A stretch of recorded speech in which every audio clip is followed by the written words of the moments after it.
At this time, I will call the meeting to order. Tonight on the consent docket, item 2 of the agenda is we have special meeting minutes, executive session minutes, acceptance of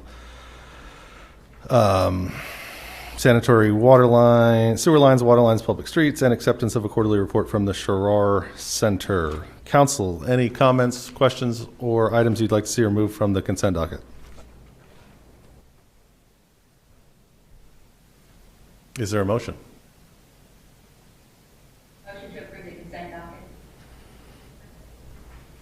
We have a motion and a second to approve the consent docket. Teresa, please call the roll. Mayor Joyce? Yes? Vice Mayor Darlington? Yes. Councilor Zanotti? Yes. Councilor Wedlake? Yes. Councilor Jaloski? Councilor Jaloski? Can you hear me? Now we can. Oh, there you Now, go. Let me shout, yes. Thank you. With a vote of 5-0, the consent docket is approved. Vice Mayor Darlington, your mic is pretty low too. I don't know if you can make sure I could hear you, but just barely.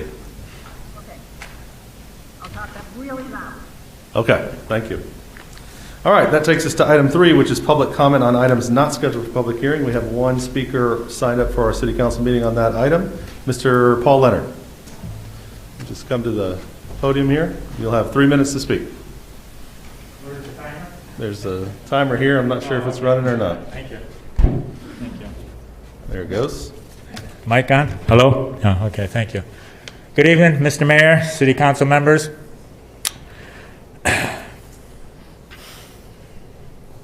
I want to address this virus, especially with regards to the Constitution.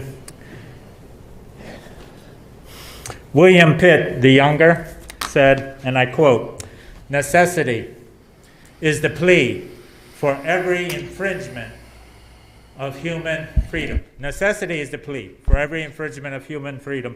It is the argument of tyrants. Samuel Adams in 1775 said, "No people will tamely surrender their liberties,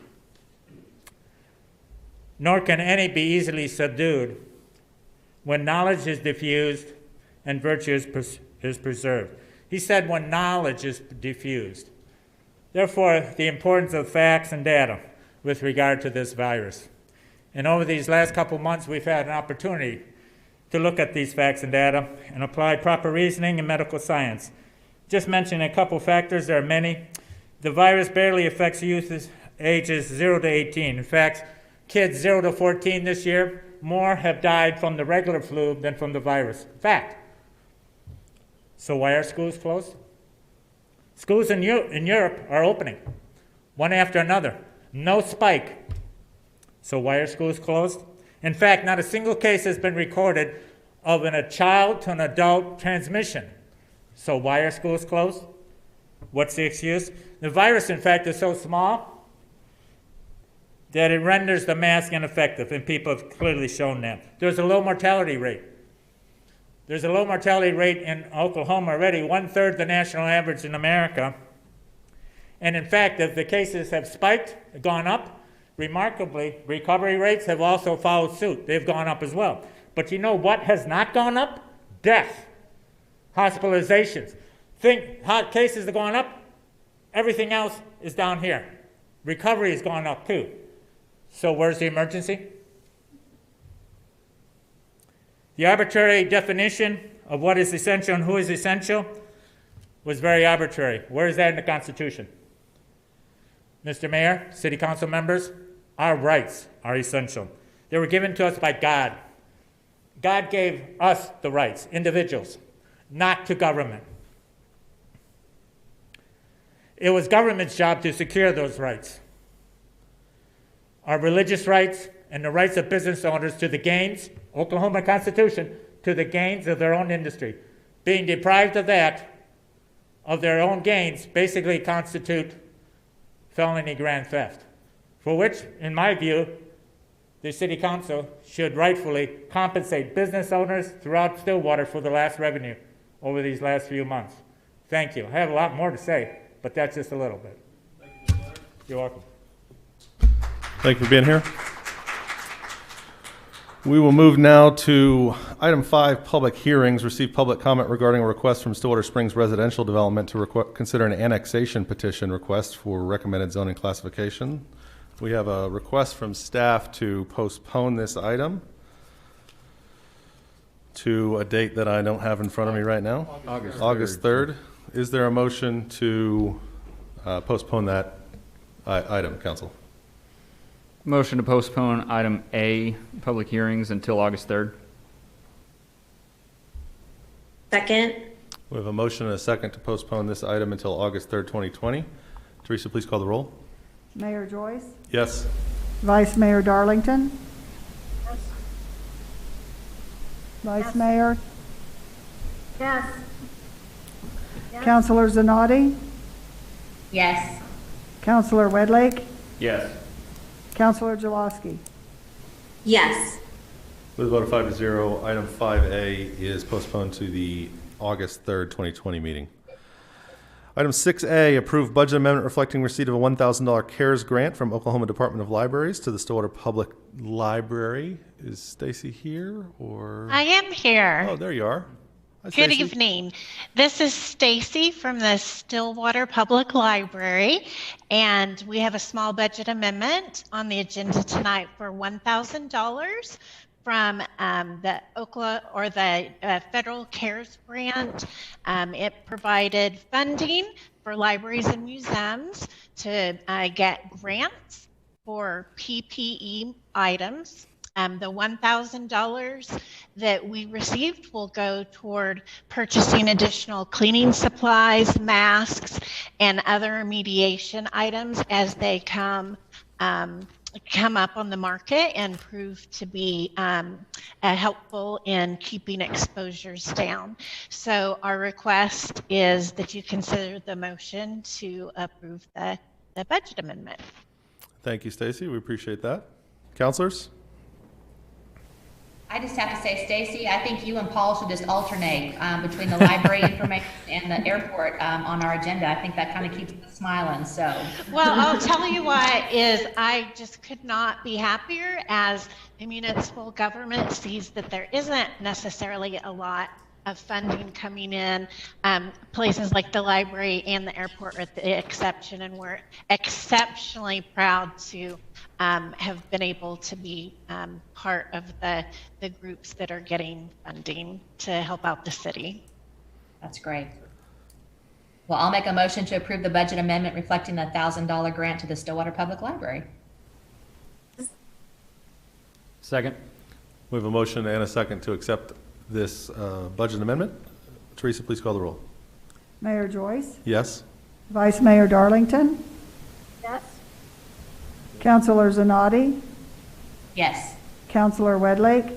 Yes. Councilor Jaloski? Yes. With a vote of 5-0, that budget amendment is approved. Item 5B is approve a budget amendment reflecting receipt of a $1,900 donation to the from the Stillwater Community Foundation and appropriation of the funds for the purchase of a special needs chair for the Inclusive Playground Project at Strickland Park. Christy Cluck. Yes, good evening. Christy Cluck, Finance Director. And the City of Stillwater is in receipt of a donation from Don and Paula Roberts through the Stillwater Community Foundation for the Inclusive Playground that is being constructed at Strickland Park. And as you mentioned, that donation amount is $1,900.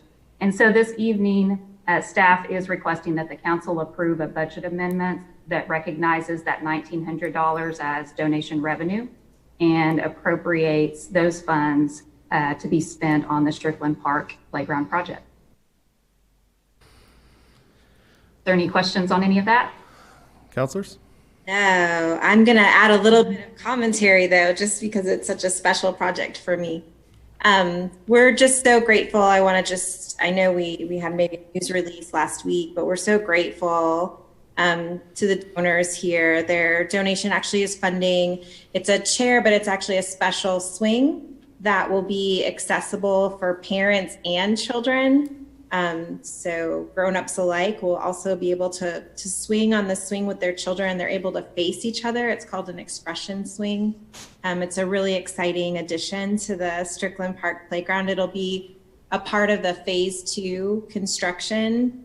It's just so exciting right now. I know I've said before, I think during this pandemic, sometimes I just go and sit in the parking lot over by the playground while it's being built. I just know how important gathering and play and connection is going to be someday when this pandemic is over. And I look at that playground and think what a perfect place it's going to be and what a representation it is of our community coming together through donations like this, and all the other donors and community organizations that have played a part with the city to make this playground a reality. It's just really special, and this was a really neat reminder that that's ongoing, and we have so much to look forward to there at that playground. So we just want to say thank you. Absolutely. Thank you very much to the Community Foundation and the donors who have made that possible. Is there a motion on the budget amendment? I will make a motion to approve the budget amendment to accept, reflecting the donation of $1,900 for the special needs swing at Strickland Park. Second. We have a motion and a second from Vice Mayor Darlington. Everybody else heard that, right? It wasn't just in my head. We do have a motion and a second to approve the budget amendment. Teresa, please call the roll. Mayor Joyce? Yes. Vice Mayor Darlington? Yes. Councilor Zanotti? Yes. Councilor Wedlake? Yes. Councilor Jaloski? Yes. With a vote of 5-0, that budget amendment is approved. Item 6C is our regular COVID-19 update. Not a lot of additional information to discuss at this point. Our mask ordinance went into effect, last Saturday. Since then, Oklahoma City and Tulsa have both approved mask mandates in their communities. There are a number of other Oklahoma cities. I saw today Perkins is considering one. I know there's a couple other municipalities within the Oklahoma City and Tulsa areas that are considering them as well. We have distributed, in the first couple of days after the mandate went into effect, distributed 60,000 masks, correct? That's correct. Through Visit Stillwater and the Chamber, distributing those to businesses to be able to have available for their customers that need them. And then we just brought another 60,000 to the table there too, right? Friday afternoon, yes, sir. So the Chamber and Visit Stillwater are helping us out tremendously by distributing those to local businesses who need to be able to provide those to customers who may not have them yet. That's a total of 120,000 free masks that the City of Stillwater has provided to these businesses, or is providing to these businesses, to kind of get everybody up to speed and make sure there wasn't a lag there. That's one for 2.5 for everybody in the city. So that's a pretty big load of masks that have been distributed just today. Actually, Chris's University Spirit also donated about 450 additional masks to the City of Stillwater. These are cloth reusable masks that we'll distribute as part of our ongoing work on that area. Numbers in the city continue to look better from our spike in at least in terms of new cases in June and July. We've seen that slow down a little bit here over the last couple of weeks, which is an excellent thing.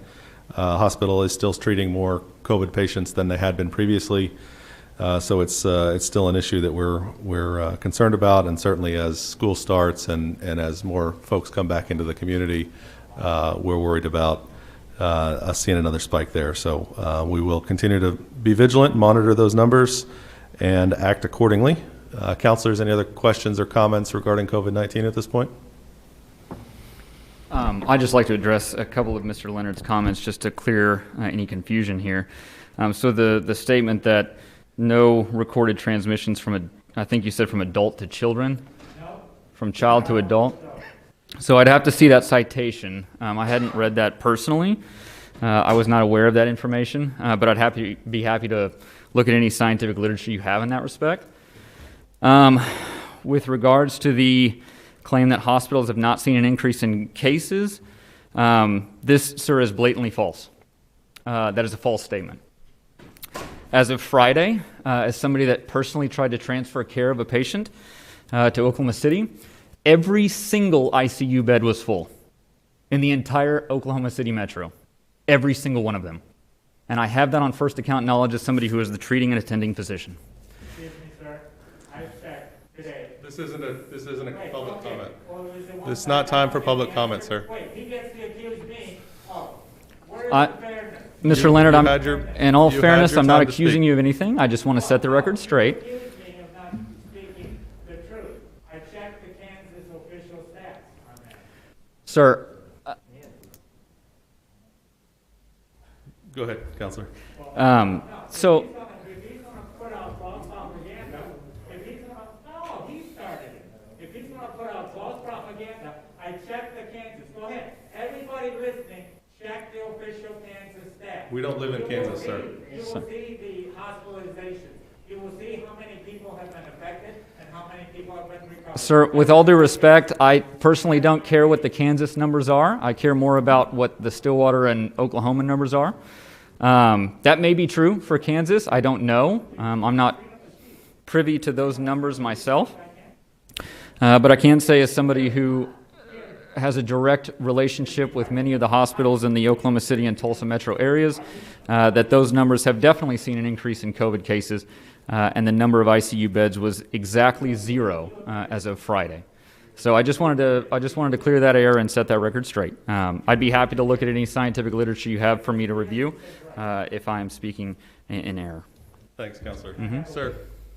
Sir, I need you to either choose to be quiet at this portion of the meeting, because this is not the portion of the meeting for public comment, so that the counselors can speak, or you could choose to leave. He wants to make this a debate. I'm gonna go- It's not a debate, sir. You made your comment. You made your comment during public comment, sir. It is not public comment time anymore. It's tyranny, and he agrees. Sir. And she heard it, and he heard it. We're going to have to ask you to leave, unless you can sit quietly. I get the answer. Where is my freedom of speech? If he's gonna talk to me, I can't talk back. If you don't talk to me, I don't want to talk to Miss- you. I won't interrupt. Mr. Leonard, Okay. I'd be happy to We're talk done to you talking after to the you. meeting. I'd be happy to talk to you after the meeting, and we can debate what these numbers are. We're done talking to you, sir. Thank you. Counselors, any further comment or question on the COVID-19 item? No. All right, we'll move on to item 7A, resolutions. Resolution CC-2020-13, a resolution establishing the fee structure for open records search, inspection, reproduction fees pursuant to the Oklahoma Open Records Act 51 OS 24A1. Mr. Dorman? Not much to say about this. This is just a housekeeping matter that we do about every 2 or 3 years to bring the fee schedule into compliance with the state statutes. And that's basically what you have, is a schedule that is consistent with the state statutes with regard to inspection and copying of records. And we ask that you approve that so that we can get this posted. Counselors, any questions on this resolution? Motion to adopt resolution CC-2020-13. Second. We have a motion and a second to adopt resolution CC-2020-13. Teresa, please call the roll. Mayor Joyce, Yes. Vice Mayor Darlington, Yes. Councilor Zanotti, Yes. Councilor Wedlake, Yes. Councilor Jaloski. Yes. Vote of 5-0, that resolution is adopted. Item 8, ordinances. On first read, we have ordinance 3454, which is an ordinance closing the south 2 feet of an existing 20-foot utility easement located on Lot 5, replat of Lot 6, East Ridge second section on property addressed as 1112 East Swim Avenue. This was an closing of an easement that we addressed at a previous meeting. Councilors, are there questions or a motion on this ordinance? Motion to advance ordinance number 3454 to second reading. Second. We have a motion and a second to move ordinance 3454 to second read. Teresa, please call the roll. Mayor Joyce, Yes. Vice Mayor Darlington, Yes. Councilor Zanotti, Yes. Councilor Wedlake, Yes. Councilor Jaloski. Yes. With a vote of 5-0, ordinance 3454 is moved to second reading. On second reading, item 8B, ordinance 3453. It's an ordinance amending the employee retirement system defined benefit plan for retirees only for the city of Stillwater, Oklahoma by adopting a revised and restated retirement plan, providing retirement benefits for eligible employees of the city of Stillwater, Oklahoma, providing for purpose and organization, providing for definitions, providing for eligibility and participation, providing for non-alienation of benefits, providing for employer and employee contributions, providing for accounting, allocation, and valuation, providing benefits, providing for required notice, providing for amendments and termination, providing for transfer to and from other plans, creating a retirement committee and providing for powers and duties and rights of retirement committee, providing for payment of certain obligations, providing for duration and payment of expenses, providing for effective date, providing for vesting schedules, providing for cities and towns and their agencies and instrumentalities for purposes of administration, management, and investment as part of the Oklahoma Municipal Retirement Fund, providing for payment of all contributions under the system to the Oklahoma Municipal Retirement Fund for management and investment, providing for repealer and severability, adopting those amendments mandated by the Internal Revenue Code, and declaring an emergency. Councilors, questions or motion on Ordinance 3453?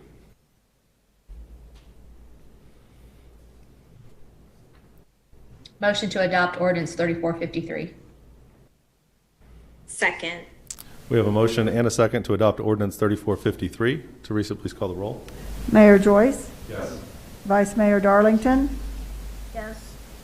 Councilor Zanotti, Yes. Councilor Wedlake, Yes. Councilor Jaloski. Yes.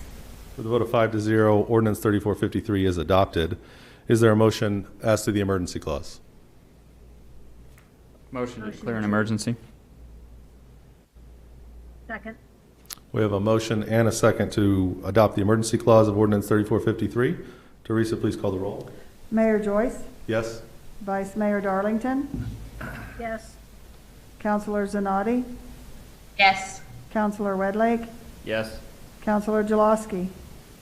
Yes. With a vote of 5-0, emergency is declared as to Ordinance 3453. That takes us to item 9, reports from officers and boards. Mr. Dorman. Nothing to report tonight, sir. Mr. McNichol. No item, sir. Councilors? That would take us down to adjournment. Is there a motion? Motion to Motion adjourn. to adjourn. Second. We have a motion and a second to adjourn the city council meeting. Teresa, please call the roll. Mayor Joyce, Yes. Vice Mayor Darlington, Yes. Councilor Zanotti, You're Councilor muted, Counselor. Councilor I Zanotti, screamed it too. Yes. Councilor Wedlake, Yes. Councilor Jaloski. Yes. With a vote of 5-0, the Stillwater City Council meeting is now adjourned. At this time, I will call to order the Stillwater Utilities Authority meeting for July 20th, 2020. On consent docket, trustees, we have minutes and approval of chemical purchases by the Water Utility Board, or Water Utility Group. Is there a motion on the consent docket? Motion to approve the consent docket. Second. We have a motion and a second to approve the consent docket. Teresa, please call the roll. Chair Joyce, Yes. Vice Chair Darlington, Yes. Trustee Zanotti, Yes. Trustee Wedlake, Yes. Trustee Jaloski.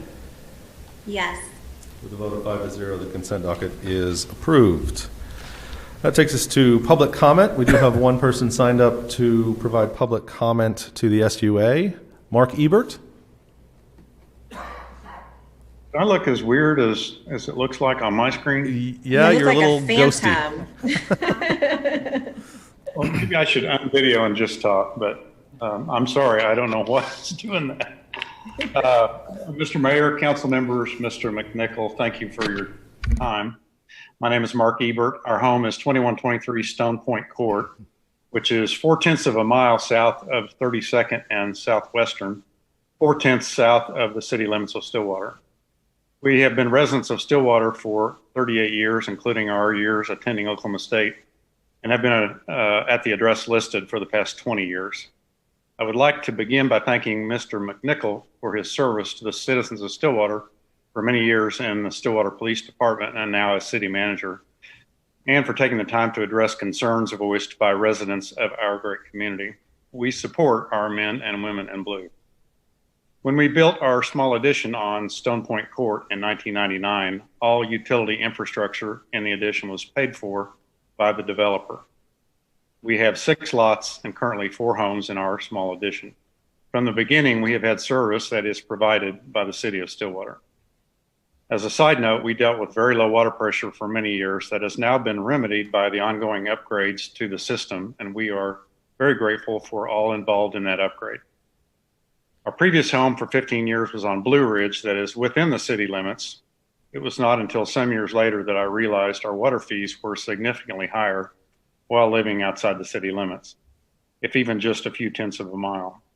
Recently, I did the research and discovered that our water charges are 50% higher than residents a half mile north. During heavy use months, our monthly water bill often exceeds $500.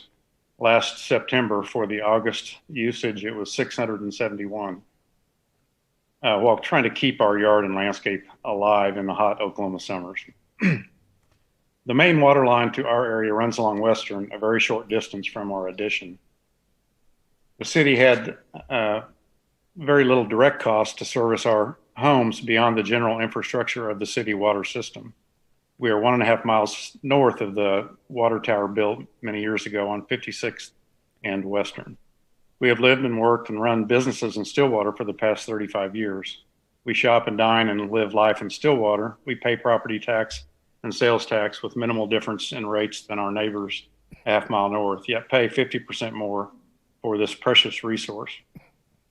My brother and I have created over 200 home sites since 2000, including our homes on Stone Point Court, and paid for the infrastructure for every home, including the water lines.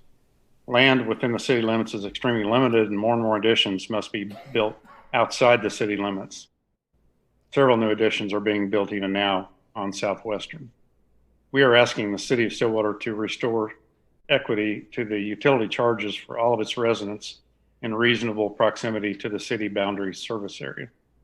Thank you for your time and service to Stillwater. Thank you, Mr. Ebert. We appreciate your comments. Thank you for being here. It's a weird thing off here. Okay, that takes us to item 5, general orders. Item A is a rural water system overview from Bill Millis.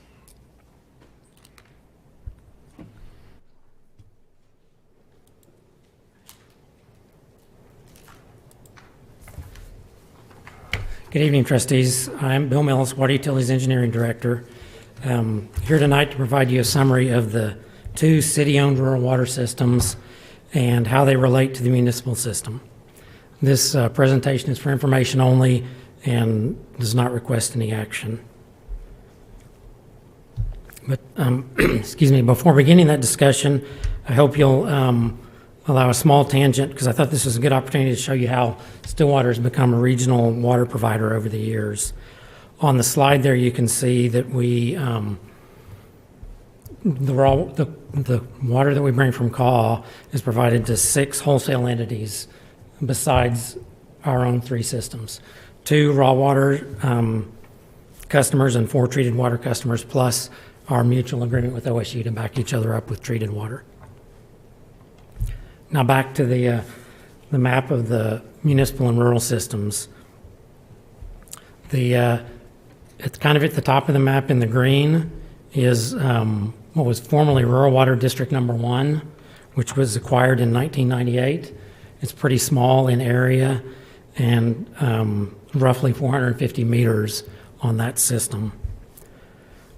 The former Rural Water Corporation Number 3 is that kind of I don't even know what color that is, to the west of the city, northwest, west, and southwest of the city. It's geographically very large. It was acquired in 2006, and there are approximately 1,600 meters on that system. Yes, sir. That would be the district that Mr. Ebert would be in, that he was just speaking? No. No. He's served on the municipal system. Oh, okay. And there'll be a lot more detail in the second item about that, but we'll kind of touch on it here too. I got you. Thanks. But you did provide a good transition to my next point. Is looking at this map, you can see that each of the 3 systems overlaps each other somewhat, and each of them has part inside and outside of city limits. So there's just different configurations to where you might live and what system you might be on. Just for your reference, if you can see the mouse cursor, where I'm at is 44th and Western. So, no, that's 56. There's 44th. So Mr. Ebert's home is just north of that east-west line boundary there. So in that blue area that shows it being city served? Correct. That Okay. kind of, that skinny area of blue running north-south. So south of 32nd where city limits are, but not quite, or just north of that Corp 3 boundary. Okay, thank you. I'll also mention, we get a lot of confusion from customers and developers alike. The system we're talking about is the former Corporation Number 3. But a neighbor to our south is Rural Water District Number 3. So you can debate the wisdom of the state naming adjacent systems with the same number, but Corp 3 is city-owned, District 3 is an independent entity. We've had some cooperative projects over the years. We share the water tower at 56th Avenue. That's all that. A corporation is, incorporated under the laws of the state. Typically, all the water corporations I know of are not-for-profit. In other states, I know there are for-profit water corps. But a district is enabled by a federal law and has, different structure and different protections based on that federal law. So here we have a table just comparing some key measures of the three systems, just for basically for your information, such as the number of miles of water line length, the area of the service area of the service areas, the number of meters. That's a key one there. I highlighted that in yellow as the number of meters on each of the systems. So you can see that both rural systems are much smaller than the municipal, obviously. Even though Corp 3, for example, is, I think, 170% of the area of the city, but a tenth of the meters. I was going to note there that it's 150 total. I mean, it's just under half of the total length, but a tenth of the actual number of meters. Correct. So there's a lot of water line for not so many meters. Exactly. Okay. The expenditures, those three lines down at the bottom, then you may wonder, the reason for being broken up like that is from when we acquired Corp 3 in 2006 through FY 07 to FY 14, they were administratively tracked separately, O&M and capital, but starting in FY 15, the rural water systems were not broken out. So that's why we had to break up the numbers that way, just to have any O&M, any gauge of the O&M costs. We could only look FY 14 and previous. We do operate and maintain the rural systems distinctly from the municipal, because the state standards are honestly lower for a rural system. Those systems were built with less robust pipe materials and lower standards. Some of them were built 40 years ago. So the operating and design standards are different. Rural water systems do not have fire protection. Even if there's hydrants out there, you may have noticed since we acquired the system, we don't install full fire hydrants anymore. We either install the 2-inch flush hydrant, or if it's a bigger hydrant, it does not have the steamer outlet on it, and we paint them black to indicate that there's no fire protection there.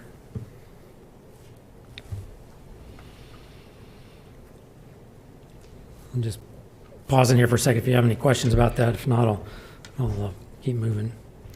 Go ahead. So here we have the strategic priority that I think we addressed by, with how we operate and maintain the water systems. And as I said, no action required, so I'd be glad to try to answer any questions at this point. Trustees, any questions for Bill about the rural water districts, corpse districts, whatever they are, rural water systems. What is a little bit confusing, and it's actually kind of a lot confusing. I'm just backing up a little bit, trying to decide for my own self. You know, when we talk about accountable government for all citizens, and we have a city outline. I mean, how do we think about all citizens, and how far out is a reasonable length of distance from a city boundary? I mean, we don't have, it's such an interesting thing when you consider that we don't actually benefit from property tax as a city. It's only sales tax. So when people do shop in Stillwater, if they just live, 4/10 of a mile from the city, they're benefiting the city in their sales tax. Am I missing something in the difference of being inside the city limit and outside the city limit? Missing something in which respect? I mean, what's the difference between, I heard you say, not very many meters and a lot of pipe to go all the way south or whatever direction, but I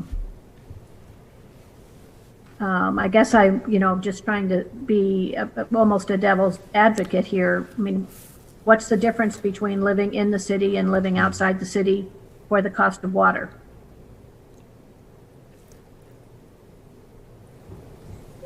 Well, now it's about 50%. Well, I think we're going to get to the cost discussion in just a second, correct? That's on the right, next item. and that'll that next item will address this in more detail. That we can move right on to that whenever you want to. Well, so there's a difference here. There are some people served by the municipal water system whose houses lie outside of the city limits, and that would be someone like Mr. Ebert, whose house lies outside the city limits, but he's currently on the municipal water system. And then there's a number, I can't remember what the meter numbers were, a couple thousand in between those two systems, who don't live in the city limits and who don't get the municipal water. They get water from systems that we own, right? And so they're more customers than citizens. I mean, not from a city of Stillwater standpoint, right? Exactly. And a small number of the people on those systems do live in city limits. But for the main, you're right, they're customers, but not city citizens. Yeah, and I mean, in terms of the difference in, standing, I guess is the only real way to put it. I mean, if your address is not within the limits of the city of Stillwater, there's certain things you don't get to do, which mainly include voting in local on local issues. But there's also other services. Just because they're on the water district doesn't mean they're necessarily on other city-owned utilities. Correct? Those houses may not be served by city power. Correct. Yeah, they may or may not. Okay. Not all of them. So it's an interesting. Now maybe the best way to get to this point, to discuss this, is why we ended up acquiring these rural water districts in the first place, and why are all these meters outside of our city limits, and why haven't we just brought them into our city limits? I mean, is that was part of the plan back in 2006 when we merged with Corp 3, and some of that area has come into the city limits. There have been a lot of changes to annexation laws since that annexation plan, which was the result of the Corp 3 merger, went into effect, and so the annexation rate kind of stopped precipitously as the statutes changed. One of the reasons for the difference in the rates, particularly with the rural Corp 3 customers, is that is a contractual arrangement. As part of the agreement to merge the system into the city system, the contract provides that those Corp 3 customers get to pay city rates, as opposed to At the time, the provision that Mr. Ebert speaks of, the 1.5 times the city rate, ordinance was in effect even as early as 2006 when we did this merger. So that is the reason for those 1,900 customers or 1,500 customers on Corp 3. It's not as clear with the District 1 merger. That happened before I came on board, but there are aspects of that led people to believe that they too were basically should have been accorded the same city rates because the city had undertaken to operate that system. But that still left the other customers outside the city limits, and to this day, that's the basis for that rate discrepancy. By other customers, you mean the customers that are on municipal services, not the rural corporation. Right, that they're simply receiving city water. They may not be receiving other services, as the mayor has pointed out. Generally, when you get outside of the city limits, CREC provides the electric. If the lots are big enough, they're not receiving sewer, they're on septic or some form of other DEQ-approved sanitation facility. And so those things fall away pretty quickly. Do you want to, Bill, you want to jump into the second part of your presentation here? Sure, I'd be glad to, because 5B. we do have more detail on that, on the on the water rates.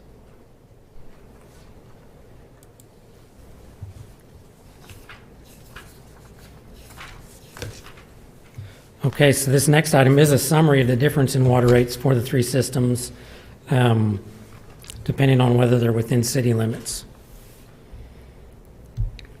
So the Ordinance 2141 says outside city limits customers will pay 1.5 times the water rates. That ordinance is from 1984. We don't know what was in place before that. But that definitely was before we owned either water system by 14, 15 years. So you would assume that it didn't contemplate owning a rural water system. Also by resolution, rather than ordinance, the connection fees are twice as high for outside city customers. And the way that ordinance is written, it would presumably apply whether that customer's on the municipal system or on a rural system. The ordinance, maybe not the same ordinance, but the city code does also say the city has no obligation to serve anyone outside the city limits. There on the bottom bullet, John McClenny did a little research for us, and having a higher rate outside the city does not appear to be at all unusual, at least in our region. Looking some at, Oklahoma, Texas, and Kansas, ranging from essentially not allowed to a 10% increase to a 100% increase. For the history of our particular situations, since 1984, if you're on the municipal system outside the city, presumably you should have paid 1.5 times on the rate. When we acquired D1, the agreement said their rates would continue for a year while the city reviewed costs and figured out what their rates should be. And then at the end of that year, they would establish new rates. We don't know if that ever happened. The best we can find what happened is after that year, the rates for the District 1 customers became the same as the city rates. We didn't find any documentation of that, just that's what we believe happened. That was confirmed twice by the city manager's office, previous administration, city manager not in this room, in 2007 and 2015, to continue that, even though it didn't appear to meet the code. So the ordinance says they're supposed to be paying 1.5 times, but they were brought in at normal city rates, at just what, 1 time? We don't have documentation of that, but that appears to be what happened, yes. We're currently charging rural District 1 same as inside city rates? Yes. Okay. And have been for as long as we can determine? Yes. Okay. I'm sorry, for the rural water District 1 customers, are those only the customers that are on District 1 and inside city limits? No, that's all. So of them. all Correct. District 1, okay. So that's a good point, though. If they were on District 1 rural system, but inside city limits, they should pay city limit rates. But if as I read the code, if they're on District 1 but outside city limits, They're still paying they one should have times. been paying 1.5 times, but they're not. And Yeah. as far as we can tell, they never have been. Okay. I think that there's an exception in the ordinance that provides that if you're under a contract, I'm looking for that. Oh, you're right. speak. Yes, I remember that If as you're well. under a contract, then that 1.5 times does not apply. So it doesn't violate the ordinance, it just doesn't make any sense. Yeah. That's the way they wanted to do it, yeah. And then, as Mr. Dorman said, when we acquired Corp 3 in 2006, that agreement explicitly states that Corp 3 customers within the Corp 3 boundary will pay in-city rates. So what that leaves is a small, a small number of city customers that are paying that 1.5 times rate. And that number is, there in yellow, roughly 218. That's not a precise number. So that's 218 meters on the municipal water system, but outside the city limits, paying 1.5 times. Yes, sir. And that would be all of the people who are paying 1.5 times, because nobody on the rural water corps that we own is paying 1.5 Correct. times. If I was Mr. Ebert, I would be upset about that too. Yes. Because that doesn't seem to make a whole lot of sense. I mean, honestly, it makes sense if the rural water corps were paying 1.5, given the extra money it costs us to maintain those very spread out systems. But if our municipal systems, I assume, are all up to code, they're all up to the same municipal code that we have inside the city limits when they're outside, correct? Yes, the same standards apply there, yes. So those pipes and lines and meters and everything are all up to the same standards they would be at my house inside the city limits. Correct. So it shouldn't cost us more to serve them than it costs to serve yeah. Anyway, okay. I think we've got the picture, at least. I'm not sure we understand it, but we.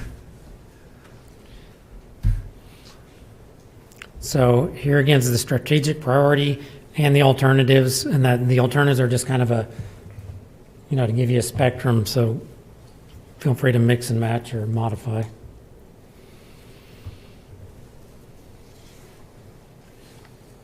What is of those 218 customers that are being charged 1.5 times current municipal rates, what is the economic impact of that? What does that revenue look like? Do you have any wherewithal of that, Bill? No, sir. Okay. Sorry, I don't. Roughly $71,000 a year. Okay. I'm sorry, that was the 218 meters outside the city limits on the municipal system? Yes, sir. It's $71,000 at 1.5? Right. Okay.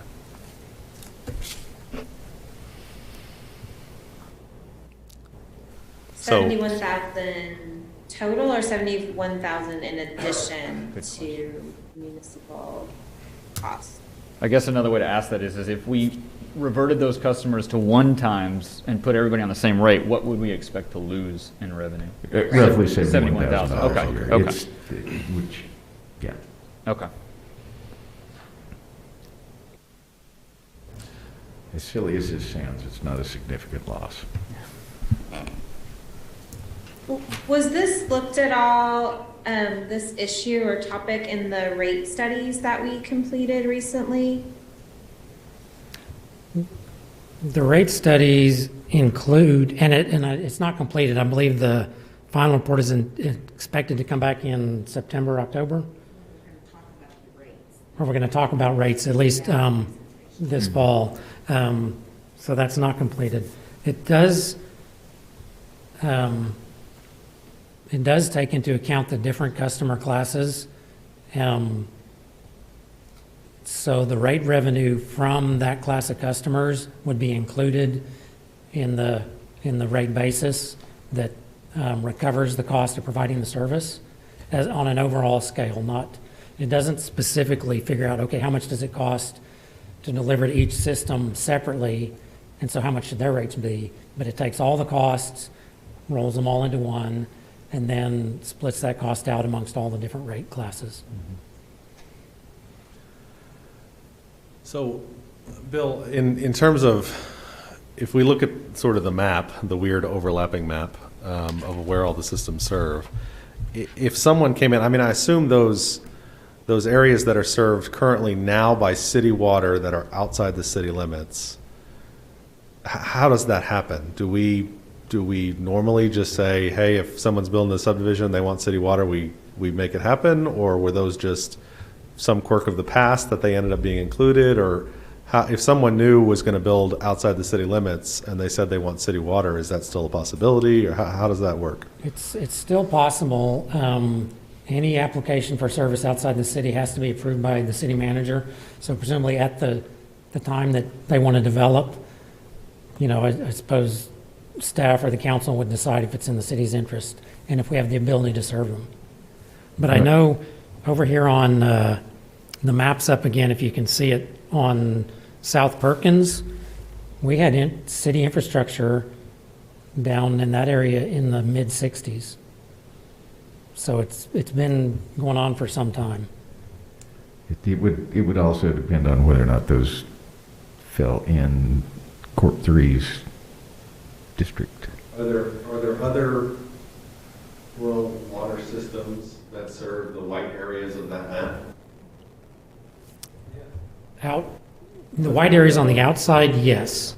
In fact, South of Stillwater is served almost exclusively by District 3. By District 3, not Corp 3. Right. yeah, here's a map that kind of shows you the surrounding rural water systems. So there's a bunch of white there between 51 East, Municipal, and District 3 to the southeast side of Stillwater. Right. Correct? How does that work? If I go build 50 houses over there, do I get to take bids from the three of them and try to figure out who wants to serve it? Do I have to dig a well? I mean, what's the...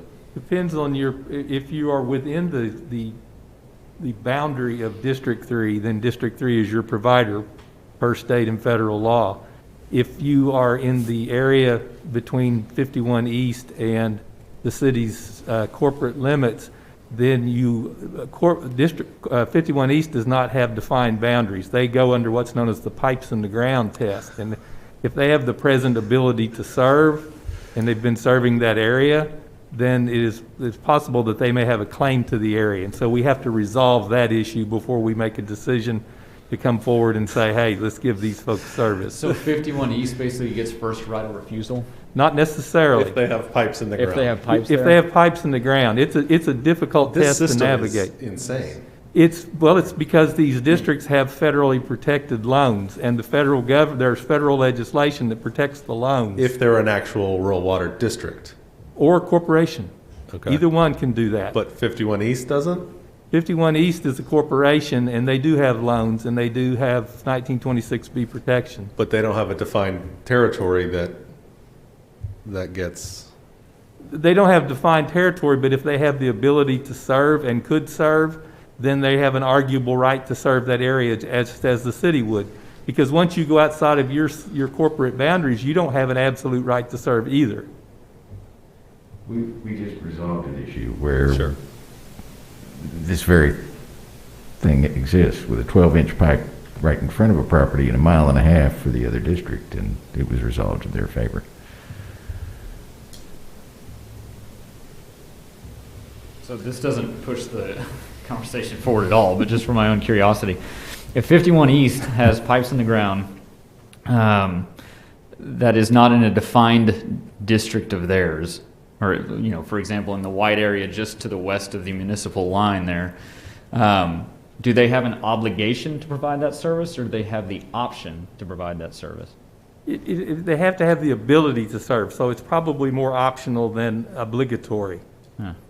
But that, Good place to be. again, you get into these kind of strange disputes. And that's one of the reasons that Corp 3 was merged into the city back in 2006, because we had two active encroachment claims involving them, and we were looking at millions of dollars in lawsuits because these service areas can be fairly lucrative, and if you serve them over a period of time, it costs cities a lot of money. Just ask Guthrie. They paid $1.3 million a couple of years ago over an area that they were encroaching in over a period of time. So these are resolvable, though. I mean, if you work with the districts, and we have a very good relationship with the water providers around here. Plus, we sell raw water to them. So in one way or another, the city's making money on this. I guess that was one of my questions is, when I think of infrastructure like this, I always think of it as a cost to the city in terms of maintaining and just building out that infrastructure. But what I hear you saying is that it makes sense for us as oftentimes to provide those services. It's a good thing for us to be able to provide those services, not necessarily a cost to us from an infrastructure perspective. We are limited in what we can charge for that finished water by state and federal statute. So cost of capital, cost of M&O, cost to produce the water, cost of employees is rolled in there, but whatever that cost is what that is determined to be, and I think it's currently $7.02 Correct, per thousand. per thousand, yes. $7.02 per thousand gallons. And then they can turn around and sell it for whatever they can justify.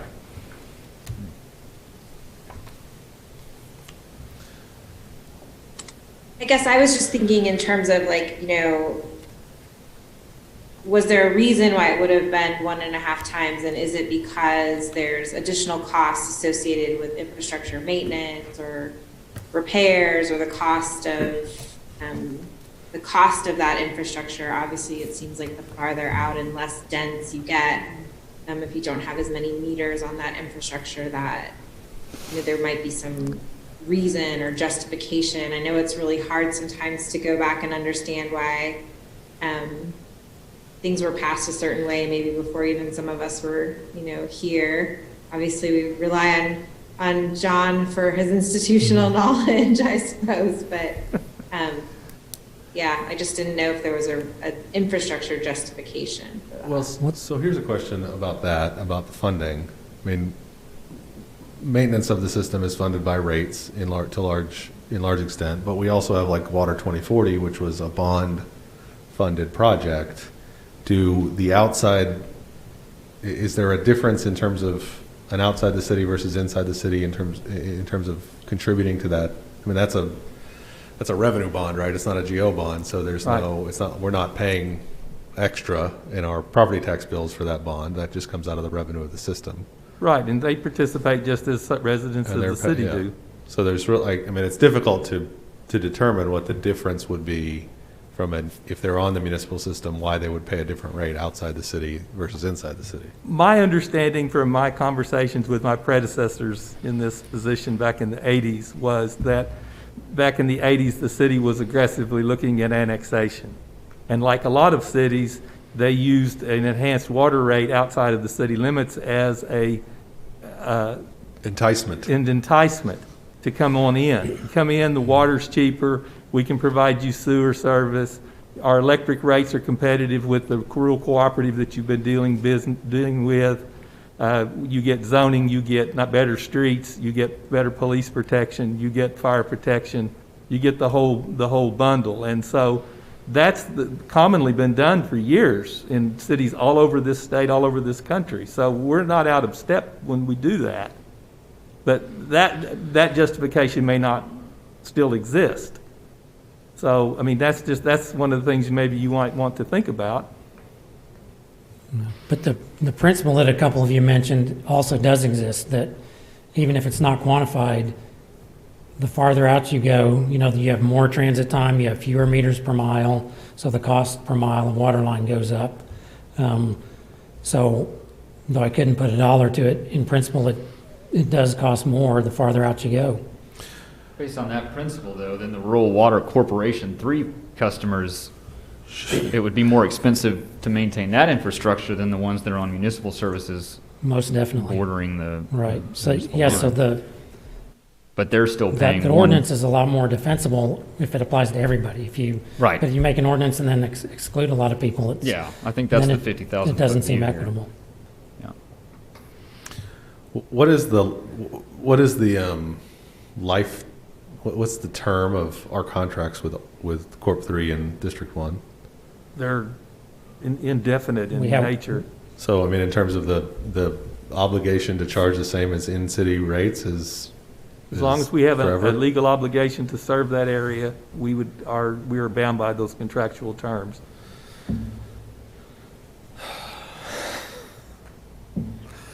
So, on the annexation point, if it's an enticement to annex and we would want to try to annex these kinds of areas, is that area, what is how could we do that now? What is the general rule on how we annex?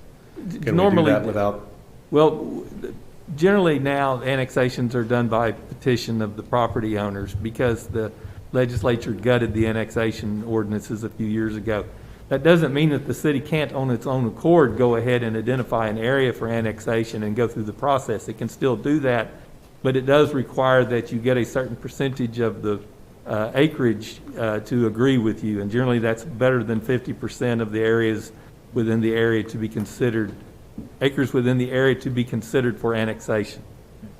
And so, and the city had a very specific annexation plan in the 90s, in late 80s and it was in the late 90s and into 2000, partly because we wanted to build the population of the city up.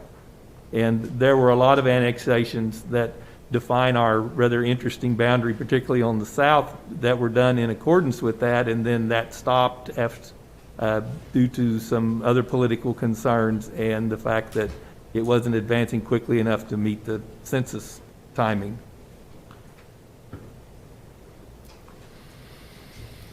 Okay. This is an interesting historical lesson today.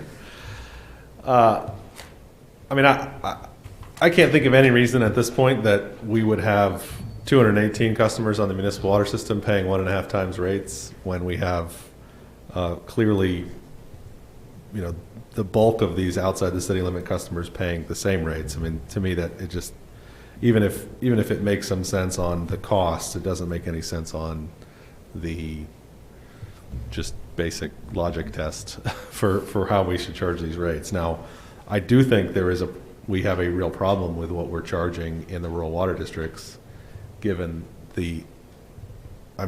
clearly much more expensive proposition of maintaining those places, given the amount of line and the amount of meters.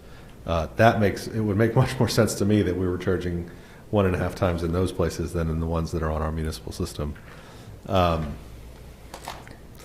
What is the best way to deal with that issue, with the issue of these 218 meters that are really not being covered the same way? If you want to have equity in the rate structure, you'll need to amend the ordinance that provides for that discrepancy. That would have to be done, and I think it may be more than one ordinance actually that addresses that. I'd have to go back and do some research. So even if you choose to act on it tonight, it would just be to direct us to bring it back an ordinance and/or resolution that corrects this discrepancy. Trustees, any objection to council starting to look at how to do that? And Mayor, you'll get an entire rate structure report in October. Yes, so that we are, So that, just to clarify, doing a full rate study so that we know yes, all of the costs of maintaining this system. But I mean, what bothers me about that, I mean, so is that, Bill, is that rate study that's looking at all the systems we own, correct? Correct. And so, I mean, honestly, you've got to incorporate all of the costs of maintaining the rural water districts added to the cost of maintaining the municipal district, and then try to divide that evenly, because you're charging the same rates to the rural customers as the municipal customers, right? Which means, at least, I mean, we'll see this in the report, I suppose, but I mean, I can't imagine how you can look at it and not see the municipal customers subsidizing the cost of keeping that rural water system in shape because you got 10 times more meters in the city than you have on that area that is bigger than the city out there, right? I mean, is that? That's right. The cost of service study just takes all the costs and then divides it out amongst all the customer classes, and where residential would be the same, whether a residence is inside or outside the city. I would really be interested, I don't know if this is just a report from your office, Norman, that provides some sort of analysis of what the benefit of owning these rural water systems is for the city of Stillwater. I'm not sure, I mean, if we're not annexing, you know, a whole town next to us to the west that rural system covers, what is the benefit to us of owning this? Because to me, it just seems like it's going to increase the municipality's rates in order to support 1,000 meters that aren't in the city limits. I would be interested in talking about what, you know, I don't know if at least doing some sort of economic analysis on I mean, that's part of the rate study, but also just the larger economic analysis of what benefit it brings to the city and brings to the municipal ratepayers to own those rural water systems at this point. Would you like us to bring those at the same time, or do you want to look at rural water systems earlier than the rate study, or? I think it makes sense to talk about it at the same time, but trustees, if you have other thoughts on that. No, I would think so. I would wonder, I mean, I understand that it sounds like right now they're just kind of washing them all together, but it would seem like within that study, as they're looking at different structure, that they would be able to do some sort of analysis perhaps for us. Yeah, that's a good point. It looks like you're tracking. I mean, what we've seen today is they're kind of tracking things separately. So surely it wouldn't be too much to provide some analysis there to understand. I mean, it's kind of like all the other utilities that we've talked about, right? There's a cost of service.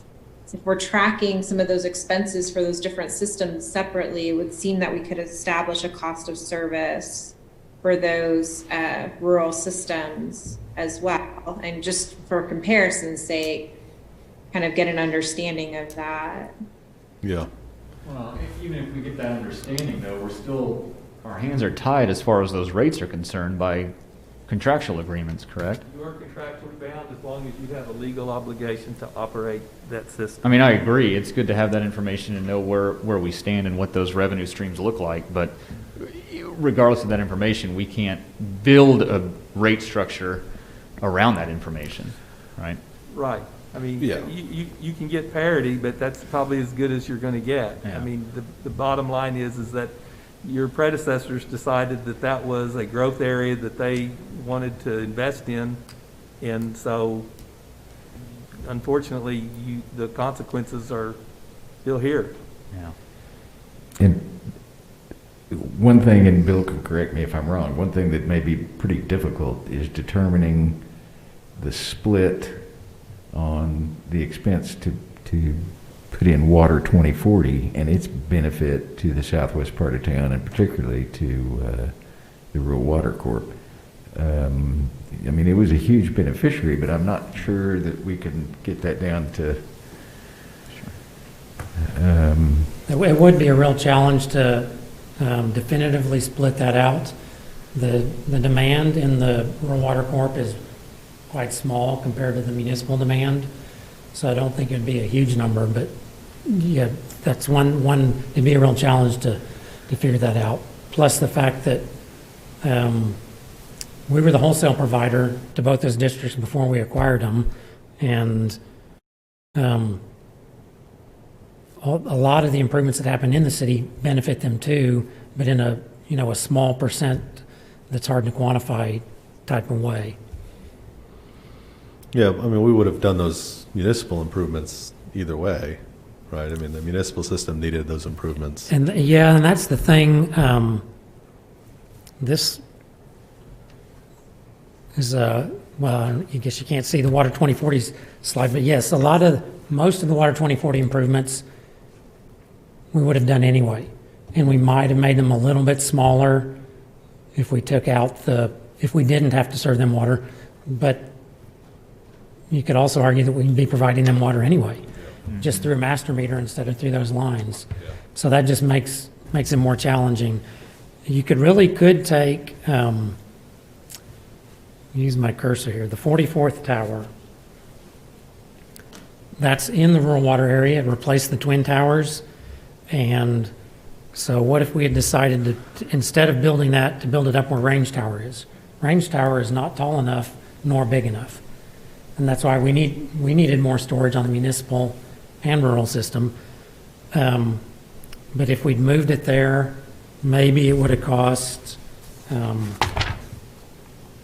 we're working internally trying to answer, just exactly this question. So I have a little bit of numbers to apply to it. And the tower would have cost probably the same, because the elevation needed to serve the city portion would have been the same. But that pipeline, that 2 miles, is that 2 miles? 12-inch pipeline, we would not have had to build.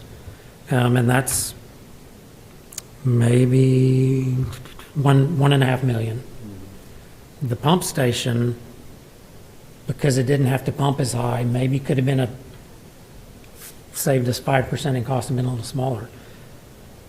But all the rest of the Water 2040, that includes, gosh, I apologize if that's so small. A pump station, or for instance, the one we're building now, the pump station on 32nd, 3 miles of water line all the way back to 6th and Pioneer, that serves only city. So it's not attributable at all to rural corp. But so basically that water line and maybe a pump station a little bit smaller could kind of be teased out. But a lot of the costs, like you said, we'd have to build it anyway. We maybe could have built it a small portion smaller. And regardless, we have built it, so, the decision going forward is, it's there, so, we'd still like to see, I would still like to see in the rate study, and I think this is, to Amy's point, some sort of, breakdown or to be able to have a discussion about how much, what would the rates look like, just within that district itself, what would it look like if it wasn't as part of if we were just selling wholesale water versus owning the system altogether. I think it'd be valuable to be able to compare some of those numbers as part of that rate study so that we can make some better decisions on that. Yeah, we'll see how deeply we can do that. Okay. But as Mayor, to the, yes. I was just going to say, I think it could be beneficial. To Councilor Woodlake's point, it might not be that we can really do much about it, but it might be beneficial in understanding and informing, how we grow or don't grow, or how we, just in the future, we have, a deeper understanding from, us and from staff about kind of just the, when they do those cost of service studies, I think there's a lot of information that you can kind of mine out of those things that can help inform decision-making down the road. And it may be that we make the same decisions, but we've got a little information to kind of back that up. But I think it's just, it breaks it out in a way that maybe helps us make better decisions down the road. Okay, so that on the rate study thing is sort of separate, but as to this specific issue around the 1.5 time for customers on municipal water outside the limits, the counselor's office will be looking at what needs to change in order to amend that. How quickly I can have an ordinance as early as the 3rd, or we could look at it closer in proximity to the rate study. I don't think that really needs to wait on the rate study. I agree. I think it's okay. I think we just need to get it equitable fixed. Very good. So do you want an emergency clause on it? Or just do the second read and publish?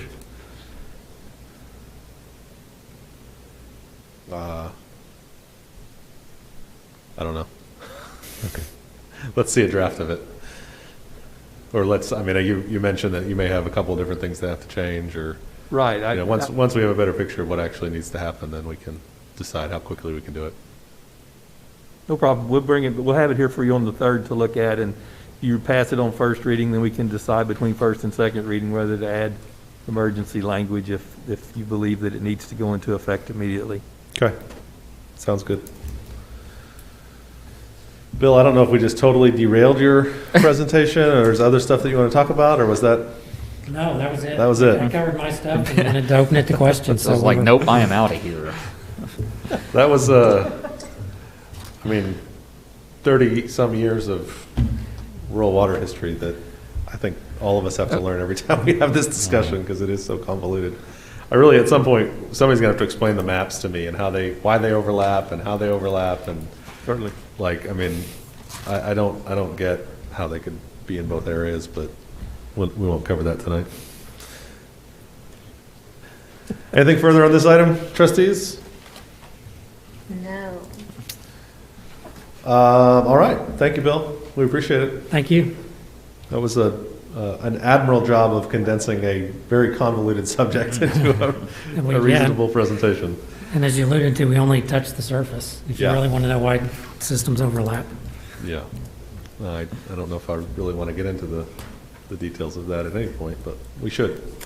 Okay, anyway, that takes us to item 6, reports from officers and boards. Mr. Dorman. Nothing to report, sir. Mr. McNichol. No item, sir. Trustees, is there a motion to adjourn? Motion to adjourn. Pat? Second. We have a motion from Vice Chair and a second from Trustee Jaloski to adjourn the Stillwater Utilities Authority meeting. Teresa, please call the roll. Chair Joyce, Yes. Vice Chair Darlington, Yes? Trustee Zanotti, Yes. Trustee Wedlake, Yes. Trustee Jaloski. Yes. With a vote of 5-0, the Stillwater Utilities Authority meeting is now adjourned. At this time, I will call to order the Stillwater Economic Development Authority special meeting for July 20th, 2020. On the consent docket, we have special meeting minutes from May 18th. Is there a motion?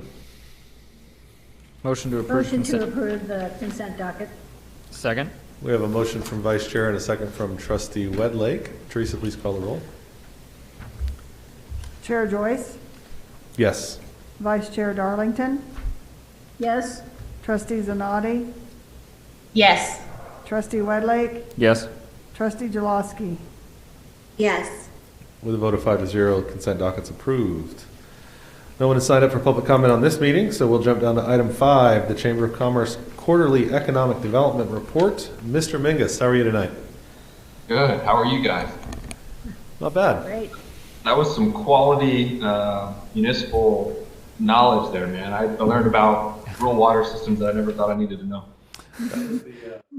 And I'm glad that I was screen muted, if you will, because I was scratching my head at people. That's the meat of this job, Justin. That's what we really get into. Good. Well, I'll be brief. You all have my notes as well as the spreadsheet that we submit every quarter. So the numbers that we'll review and some of the companies that won or that moved to our market were all FY Q4 for the city. So that would have been April through June of 2020. So for that quarter, as the bulk or the meat of this pandemic, if you will, right? I mean, April, May, and June was pretty significant in the reduced activity. So to that end, RFPs, we only received 20 leads, so requests for proposals last quarter. We responded to 6 of those. So the total number was down, but the percentage was pretty even. If you guys remember, we usually respond to about 40-50% of the RFPs that come across our docket, mostly because we don't have the asset they're looking for. And so that was the case on all of those. So we responded to 6. We currently have 15 active projects. So obviously we carried over about 9 projects from the previous quarter, closed out a couple here and there, added those 6 roughly that were in there.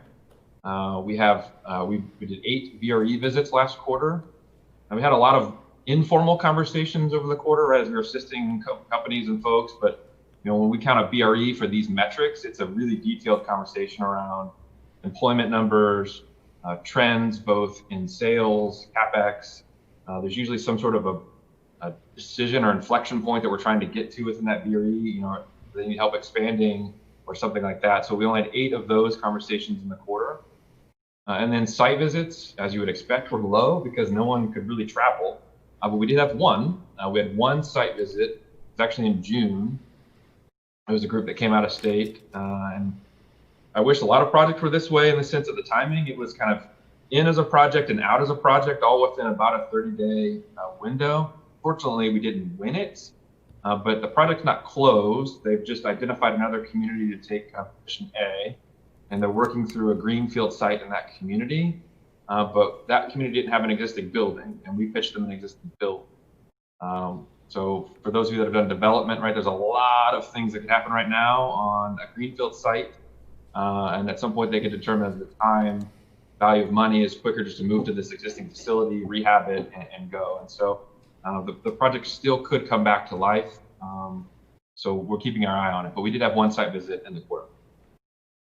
What you see there on items 2, so 2A, B, C, D, and E, were actually companies that did either open up or relocate within our community.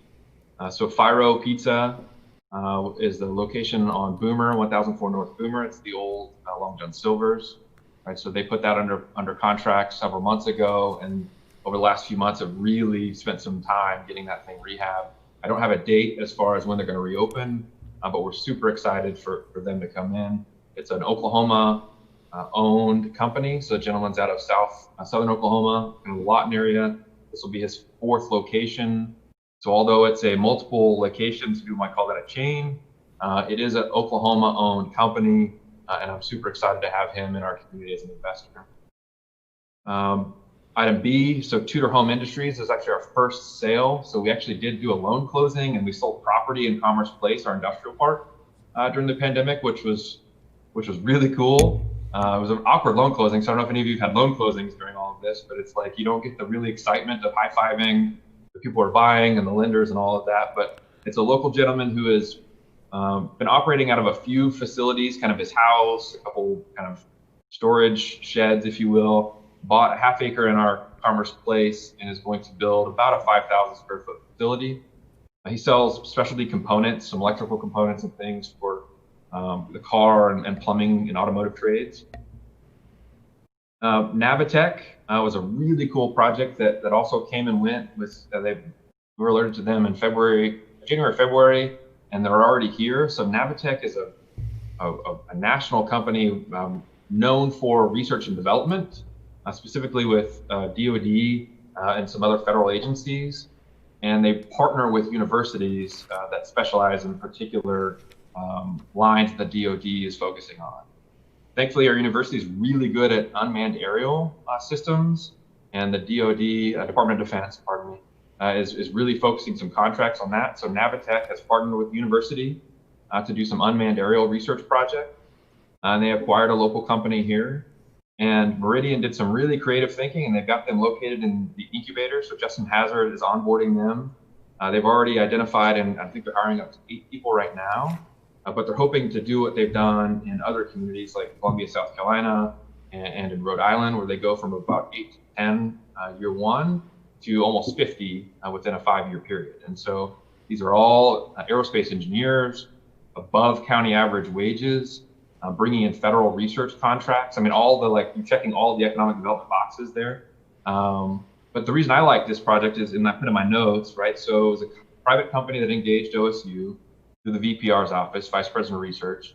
The VPR's office called us to help look for a site. We called Meridian because that was one of our flex spaces that we knew about.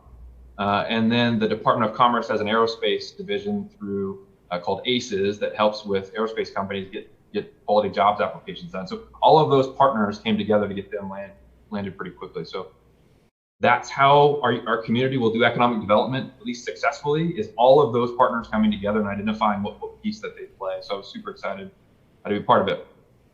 And so we're already having conversations with them to expand. So they've identified a few acres inside the fence at the airport, and Paul Pregle's helping us with Melissa Reams and Grant Scribe to see if there's some EDA grants, CARES grants that we could apply to right now to get them on the airport. MaxQ is a local company who continues to expand in our area. They have moved from a facility on the west side of town on West 6th to a facility on the east side on East 6th. There's some facility improvements that they need, and we're trying to find them some opportunities there for some grants, just small stuff, getting some 3-phase power. But I wanted to, continue to put them on our radar because that's a company that has has had every ability or every opportunity to move away from our community if they wanted to, but has been committed to staying here, right? They went to school here, their families are here, and they're trying to make it work. And so I want to honor somebody that's trying to do that. And so any way that we can help them in the future, I want to make sure that you all know of them. So when I make that big ask, that you say yes. And then finally, a company, Margarita Man, which was actually fun to research this one. It was a company that relocated out of Texas. They sell margarita machines, the mixes and all of that. They relocated from Texas to Stillwater, and we actually referred them up to a facility that our friend Chris Norris owns up by the airport, so off of Land Run, south of EJPBG, if you're familiar. So all of those have been kind of the fun, successful wins, if you will, for our community. It's been kind of fun to have wins at a time where I think we're all trying to find the positive in our current life. And so I wanted to make sure that everybody in those companies knew that we were appreciative of their investment in our community. As far as some of the miscellaneous items, we hired a BRE coordinator, Joshua Hawkins. We actually hired him in February, but I haven't been to speak for you in front of you guys in a while. And so I want to make sure that you all know Joshua Hawkins. We used the additional money that you allocated to our organization over the last contract cycle, an extra $50,000 to provide salary and benefits for him. So thank you. And as you'll notice, those BRE numbers are going to continue to tick up every quarter. We have a goal of hopefully doing 48 of those a year. Right now, we're not close. And so Joshua has a pretty tall order ahead of him. I have a continuing education item on there. He was going to go to Heartland. It's like a basic economic development course. It was on again, off again. We paid for it last week and then got an email today, actually. They canceled it. So we'll kick that into 2021. That was going to be in Blue Springs, Missouri. He was going to travel and go do that. And then some of our normal travel for site selector networking events. We were slated to go to DFW a couple times this quarter and then one next quarter. Those are off. One of them was at a Rangers game. They're not letting people in the stadium. And so we're trying to figure out how to do a virtual FAM tour. A lot of other economic development corporations across the country are doing this basically. It's a Zoom meeting. You get city council, city manager, planning, utilities, us, Meridian, all to do what we would normally do on a 2-3 hour site visit or FAM tour in the morning. And you just do it via Zoom, right? And so everybody kind of has a cycle you rotate through. We're working on what that schedule would look like, and we've got a few friends that are site selectors that we're hoping to test drive it on, so we can get some kind of honest, candid feedback. Yeah, that works. That was a waste of our time. You know, tweak this. And then we're going to repurpose all that travel budget that we were going to do to go to Dallas to maybe send them some swag, right? So get them a Mid-South hat and maybe a 6-pack of Iron Monk delivered to their office, so we can all crack one open while we're in the Zoom meeting together. And then finally, Lemonade Day, something I'm super excited about, but we actually got it back on the calendar. You know, we were supposed to do this back in May. It's the first weekend of May. This would have been our second year to do it. Obviously, we were all shut down trying to figure out what we needed to do, so we pushed pause, and we were afraid that we weren't going to be able to get it in this year. And Lemonade Day Corporate has worked with us and some other communities to figure out how we could do this safely. And so like a lot of other restaurants, they're going to have these young entrepreneurs are going to have to learn how to pivot in a pandemic and do curbside and cashless payments, contact delivery, and all of that. So we put together a program. August 22nd, it's a Saturday, will be Lemonade Day Stillwater. And we're going to have some online kind of trading videos to teach the kids and their parents how to set up a Venmo account, maybe do PayPal and other contactless payment options. We're going to work with them on what some CDC guidelines are on masks and gloves and spacing, so that way when they're at their stand, they're doing it appropriately, and hopefully get them some of those to-go takeout signs that we printed back in March and April for all of our local businesses. Get some of those so they can put them at the parking spaces in front of the vendors so people can pull up and call them and get their lemonade delivered. We're super excited. You'll actually have a proclamation, I think, on August 3rd. Emily Alexander, our intern, is going to be the one representing us because she's the one that's bird dogged this thing all the way through, and she's super excited to be in front of you guys and talk about Lemonade Day. But I want to at least tease the date since it's coming up. So August 22nd, if you go to lemonadeday.org/Stillwater, you can register on there. And all of the educational packets that were backpacks last year, it's now all done virtually. So there'll be a website that the kids can log into and still get all of the curriculum, so that way they can learn, you know, cost of goods sold and all of that. And then we'll have a bank day. So there'll be probably a 5-minute video that some of our bankers are going to produce for us. Actually, we've already produced it. We'll roll out in a couple weeks. If you remember last year, I said we wanted to do a bank day. This year in person, where they could go to Simmons and Bank First and talk to Kevin Fowler and Terry Collier, present their business plan and ask for a loan. Well, we couldn't do that this year. And so Daniel Thrasher and Andrea Bentley and all of them are going to have an online video that they're going to talk about. This is what commercial banking looks like. This is what we would ask of you if you're doing a commercial loan. This is some things you need to think about if you have a profit. So we're super excited to do that. And Simmons Bank and Stillwater Medical Center are our two sponsors for that. We could not do it without them. It's a $3,000 event just to buy the licenses. And so they covered the cost for that. So that way we could provide it free. So no kiddo, there should be very little barriers to entry, right? I mean, other than, COVID, whatever COVID might be on August 22nd, but there's no fee. The programming's virtual. We want everybody to do it. So hopefully people can get signed up. And that's my update. Excellent. Thank you, Justin. Trustees, questions for Mr. Mingus?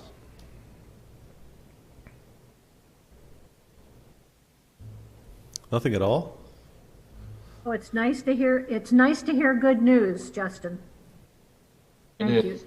And you were such a support to our businesses during the shutdown that it was so impressive, and really thank your organization for that. Thank you. Yeah, it was.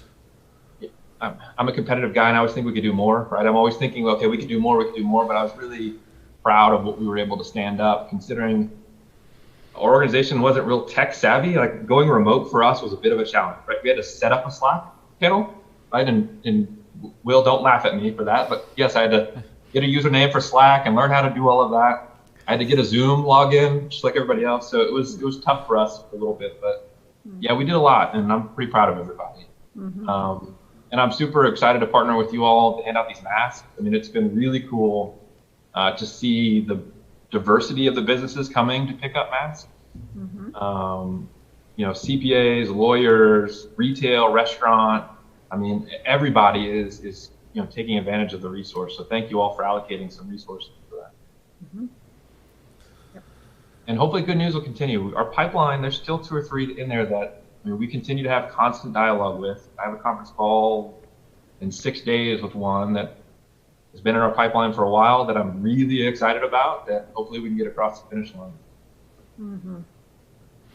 Yeah, it's encouraging to see that stuff, the stuff that's come in just in this time frame in this quarter is still happening, right? There's still interest. There's still companies that are expanding and growing and moving and still looking at Stillwater. So I mean, that is definitely a positive. And we've got a couple of development projects in town that are still moving forward. So I think for as painful as this has been and potentially continues to be over the next few months, it's good to know that the interest is still there and that we're still willing to make those investments. I think that's as a community something we're really going to have to be willing to do, is to say, this has been painful and it's going to potentially be painful for a bit longer, but we've got to be ready and willing to invest in those new things coming in so that we're ready to jump forward when stuff starts to get back to a little bit closer to normal. Oh yeah, the TIF committee got fired up yesterday, so I mean, get ready. There's some applications coming. Okay, what else? Well, I'll just say this, Justin, on a more local level and as far as business retention or businesses remaining open, I've heard from several personal friends of mine that are local business owners that were benefits of Josh's hard work in educating people about EIDL loans and paycheck protection loans as well. So I know 3 off the top of my head, local business owners that benefited from those programs that may not have survived otherwise. So good job to you and Josh and your entire team on getting that education out, because this landscape changes, I mean, on a daily basis. Congress signs some new CARES Act provision tomorrow, and it's hard to keep up with all that stuff. So appreciate the education on that front for our local business owners. Thank you. Yeah, if there's ever been any question about whether or not a chamber is relative, is relevant in their community, I think Stillwater Chamber has certainly shown that it is relevant and very much a vital part of our business community. So thank you.